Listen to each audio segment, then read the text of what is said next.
Alright, welcome back everyone. Not exactly feeling wonderful today. It could be a many of things. Unfortunately, my immune system sucks. Um, but we did have a individual that came to my work the other day, and they were incredibly sick. And I don't know if I've ever said this before, but my sister works with me. I think I do, because when she calls, I always say. Um, and she actually had to convince this individual to go home because they were that sick. Um, so it has been a long morning, and it is almost 1. I don't even realize what time it is. I've been just trying to relax, keep myself calm. Finally, the heat broke last night. Oh my gosh. We had a major rainstorm. I don't know if there was thunder or lightning. All truth be told, I was in Walmart when it happened. And I had just walked through the doors and I was picking up groceries for the house, and it poured. It rained so hard you could hear it banging on the roof, and when you looked out the front windows, the wind was whipping so hard you could barely see the cars parked right in front of the storefront. It was a good storm, I will say that. Definitely cooled everything down. So we all have our windows open, thank goodness, because it was just too hot. It was too hot. It's not going to stay this way. But for right now, it's very nice. I am looking at my phone, and it says that it is 78 out there. But the high is going to be 82. But there's no dew point. So it's very comfortable right now. And I left all my windows open last night. So we got into the 50s. So the house is very cool right now. So it's just been one of those days. But without any further ado, we're going to finish the puppy place with Coco today. And we're going to go from there. But finally, it's a lot nicer. Oh. All right, Chapter 4. The house special, Chow Fun, was delicious. Charlie loved the big wide noodles and the yummy sauce. Maybe he had finally found his favorite dish. Coco was still sleeping when the Petersons finished dinner. Quickly, Dad cleared the table while Lizzie and Charlie helped Mom to puppy-proof the house. They put away anything a curious dog might lick or eat or chew. They locked the garbage in the garage and put the dog biscuits up in one of the high cabinets that only Mom and Dad could reach. They closed the bathroom doors so Coco wouldn't get into the soap or the toilet paper. Oh my gosh. I'm so sorry. I shouldn't be this tired. I really shouldn't. I slept. I promise. And they tucked their most favorite books into their bookshelves. They didn't have to do all this work for every puppy they fostered, or for Buddy, who was very well trained by now. But everybody remembered Jack, the boxer pup they had fostered, who had eaten, well, he'd eaten everything he could get his teeth into, basically, including one of Lizzie's most treasured books. Oh, that stinks, yeah. Coco raced around the house when she woke up, sniffing here and snuffling there. Charlie loved to watch the way she got to know this new place. She was friendly to Buddy, and she licked the bean all over his face, making him laugh, his googly laughs. It is true. She took every single toy out of Buddy's toy basket and left them skewered all over the living room floor, but at least she didn't tear any of them up. Then, after she ate her own dinner, she lay down on the bed they had put out for her and went back to sleep. She's probably tired. That's a lot going on in one day. For the rest of the weekend, the Petersons made sure that Coco was never alone. Charlie and Lizzie walked her and threw balls for her and played games with her, keeping her busy. Plus, she played with Buddy. Buddy loved Coco. From the second they met, they were like best friends. They even looked as if they might be related, despite the way the long-legged lab towered over the smaller brown pup. They played all the time, every minute that they were both awake. They raced around the house, chasing each other. They played tug with Buddy's toys. They wrestled on the living room rug. And when Charlie took them outside, they galloped around happily, chasing balls and each other and barking at squirrels. You know, them squirrels, the dogs protect us from them. We joke about it all the time here. By Sunday afternoon, Coco had already begun to calm down a little. Charlie decided that this was a good time to teach her a few things, especially since Dad and Lizzie had been taking Buddy to the dog park to give him and Coco some time of their own. Yup, that's important. It is. Charlie was in the living room, working on teaching Coco how to lie down on command, but he was having a hard time concentrating. The Bean had decided to practice his winterfest song in the same room. This year, the Bean's preschool was going to be starting off the festival's caroling, and lately he went around singing all the time. Charlie had never imagined that he could get tired of hearing Deck the Halls, but now that he had heard it for the millionth time, he was starting to think maybe he could. Deck the halls with bells of jolly, sang the Bean. He stood near the fireplace, holding his hands up in front of him like paws. Oh, God. Fa la la la la la la la la. Charlie sung. He even laughed. There was no point in correcting his little brother. The Bean could be very stubborn about the things, and if he thought you decked the halls with bells of jolly instead of bolts of holly, there would be no changing his mind anyways. Charlie wasn't 100% sure what a ball of holly really was, so he didn't want to get into a discussion about it. Fair enough. Deck the halls with bells of jolly, sang the Bean again. He was still holding up his little paws. What are you supposed to be? Charlie asked a squirrel. The Bean made googly eyes at him. No, silly. He tossed his head. Didn't you see my antlers? I'm a reindeer. My whole class is reindeer. That's pretty cool, actually. Sure enough, the Bean was wearing a headband that supported two velvety brown antlers decorated with sparkly white snowflakes. I am a silly, Charlie admitted. Those antlers are very cool. Can I try them on? The Bean hesitated, touched his antlers just for a few seconds, Charlie asked. Then Bean folded his arms thinking about it. I'll let you play with my Lego, said Charlie. You can build anything you want. You can even use the wheelie things. The Bean smiled. Okay, he said. Yeah. Toy swaps. I was away.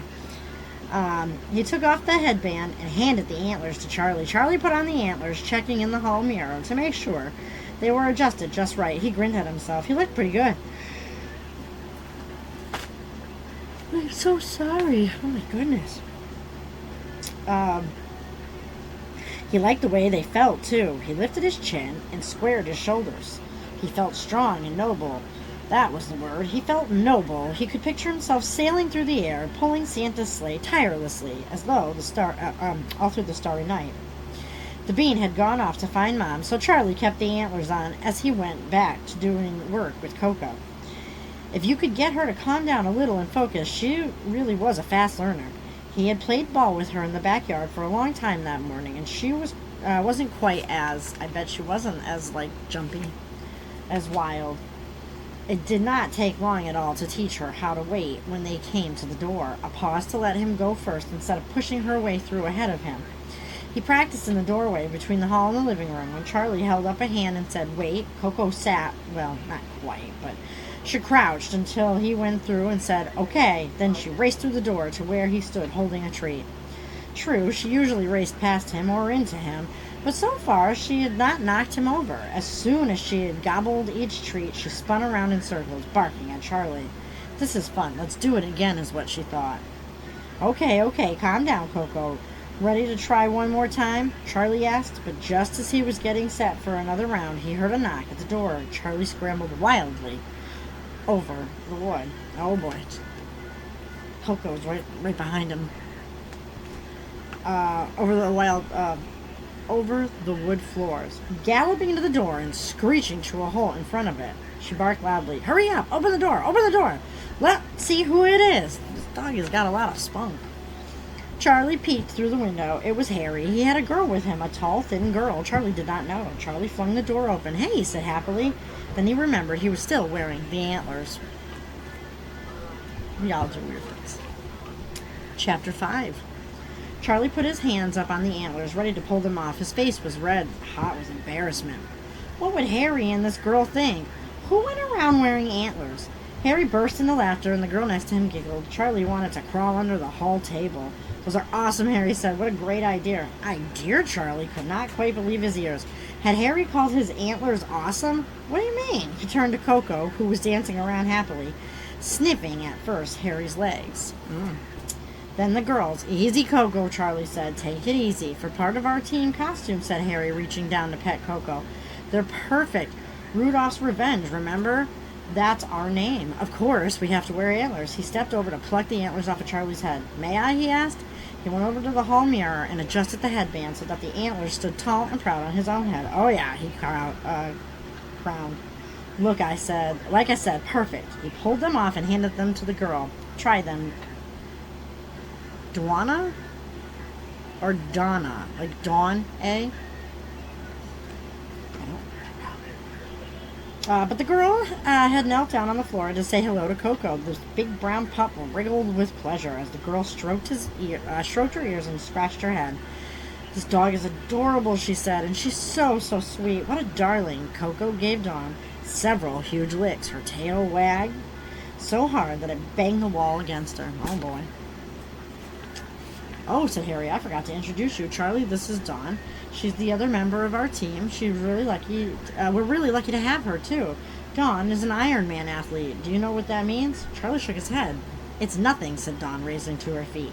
She smiled at Charlie. I don't know if it's Dwana or Dawn. Like Dawn, D-A-W-N. Dwana. I don't know. Good to meet you. We're just going to go with Donna, I think, at this point. Good to meet you, she said, sticking out a hand. Coco barked a few times, then sat down and panted, putting a paw on Donna's knees and whining for more attention. Charlie shook his head, noticing that she had a very firm grip. What's an Iron Man, he asked. It's just a race, said Donna. She reached down and pet Coco. Shh, girl, she said. It's okay. Just a race. Harry laughed. Listen to this, Charlie. It's a race where you have to swim almost 2.5 miles, then ride your bike for 112 miles, then run 26 miles, all in one day. It takes place in Hawaii every year. And last year, Donna was the world champion in her age group. She's amazing. Donna shrugged. I got lucky, she said. Some of the other top competitors had the flu. Harry rolled his eyes. How do you even do that? Charlie asked. How? He could hardly believe or imagine being able to do one of those things, much less all three in a single day. It's just a matter of training, said Donna. I'm a physical therapist. That means I help people strengthen their bodies, so I know all the tricks. I spend a couple of hours every day, either biking or running or swimming. And on weekends, I spend even more time. I like it, even though it gets a little lonesome and boring sometimes. She looked down at Coco, who had settled down a bit. Now the brown dog was leaning against her leg, gazing up at her new friend lovingly as she waited for more pets. Anyways, enough about me. I'm sorry, I know I'm swaying. My back is very stiff right now. I feel like I'm like a child, but because I wasn't feeling good, I didn't go to physical therapy today. So I will have to do my physical therapy exercise after, but for now, we're just going to rock. So I am sorry if anybody's getting like seasick because I'm moving. Tell me about this gorgeous pup. Where did you get her? She's not ours, Charlie said. We're just fostering her, taking care of her because her owner got hurt. Actually, she ran into him and knocked him over. He had to go to the hospital. Not Judge Thayer, said Donna. I know him. He's a patient of mine at the rehab center. I heard all about his crazy dog. She scratched Coco's head. Don't you worry, honey, she muttered to the puppy. He's not mad at you. It wasn't really your fault. That's where Donna and I met, said Harry, at the rehab center.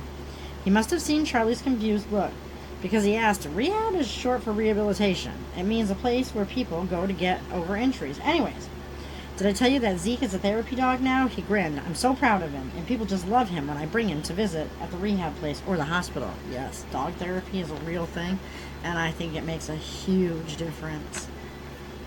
Charlie knew all about therapy dogs. They were specially trained dogs who were calm enough and friendly enough to be able to visit people who were sick or hurt. Patting a dog or watching a dog do tricks could really cheer someone up and maybe even help them heal faster. One of the puppies his family had fostered, Sweetie, a miniature poodle, was in training to be a therapy dog. Maybe I could bring Coco to visit Judge Thayer, Charlie said. Wouldn't he like that? Dawn didn't say anything for a moment. Well, she said, I think maybe Coco's a little too... Charlie nodded. I know. She's rambunctious. Dawn laughed. Great word, she said. It means energetic and kind of wild, said Charlie, in case Dawn wasn't sure. That's Coco, said Dawn, looking fondly down at the big brown dog, who was now prancing around in circles, chasing her own tail. But maybe you could come visit the judge and tell him how Coco's doing, suggested Harry. I'm taking Zeke over to the rehab place tomorrow afternoon. Want to come with me?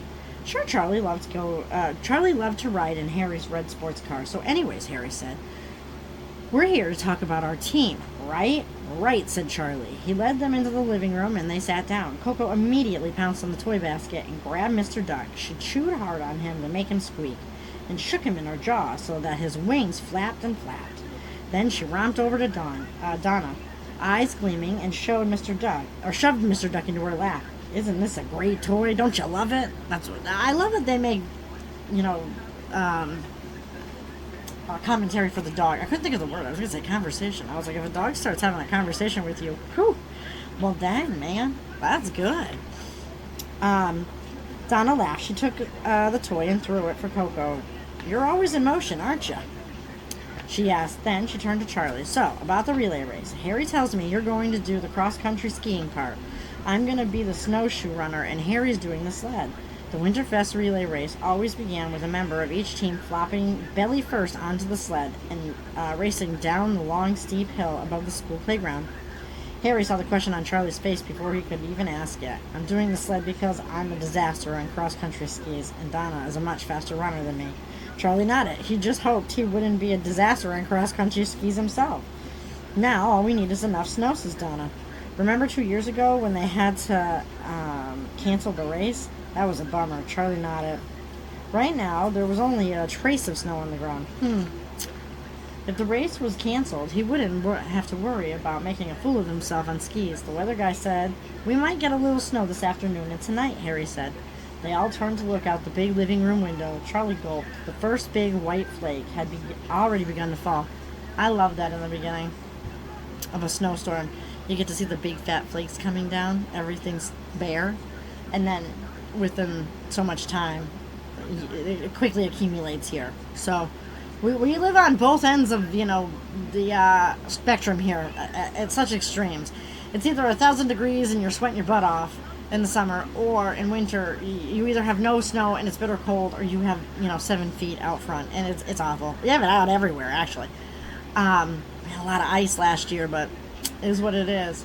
Otherwise, oh no, fall is my jam. You get those nice warm days, but you get the crisp cool nights. Yes please, I will take those every day. Call me when you have a fall festival. I'm gonna pass on winterfest. Chapter 6.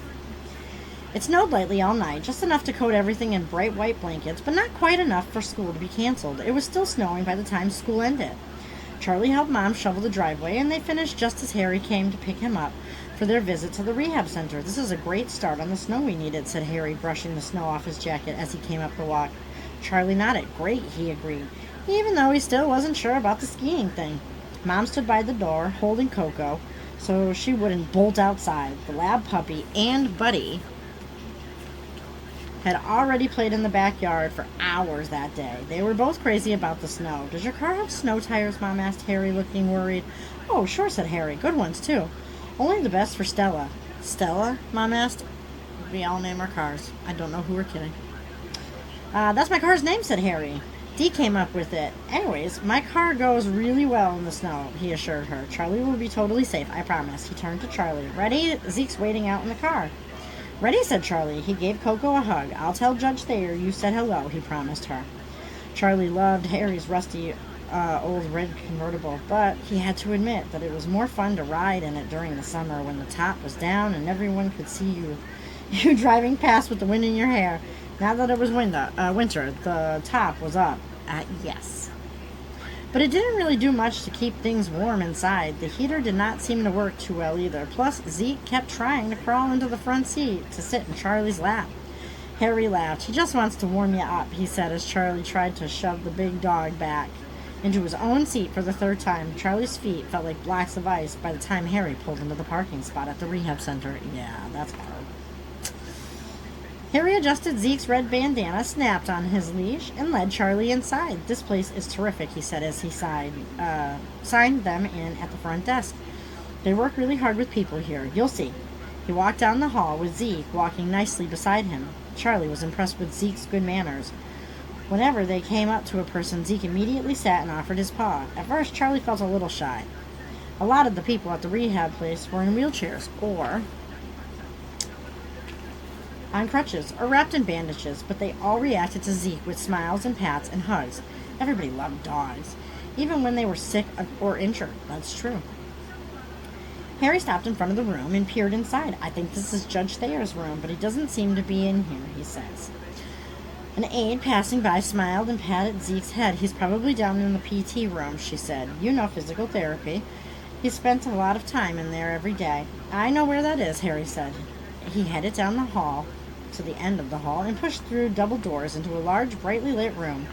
Charlie looked around. The PT room was set up like a gym. It was full of people doing all kinds of interesting things with different equipment, tossing giant balls back and forth, pulling on colorful, oversized rubber bands, walking between parallel bars, and riding on exercise bikes. Yes, teaches core strength and your mechanics. Pay very much attention to them. Physical therapy is actually good for anybody, especially if you're prone to injury. Look who's here, Harry pointed to Donna, who was helping a tall, thin man step up onto a back door from a wooden box. Yes, they have fake stairs that you have to walk up and go up or down them. So if you have stairs in your home, one of the criteria is that you must be able to do the stairs comfortably without fear of fall before you can be released to go home on your own. Seems like a very safe move.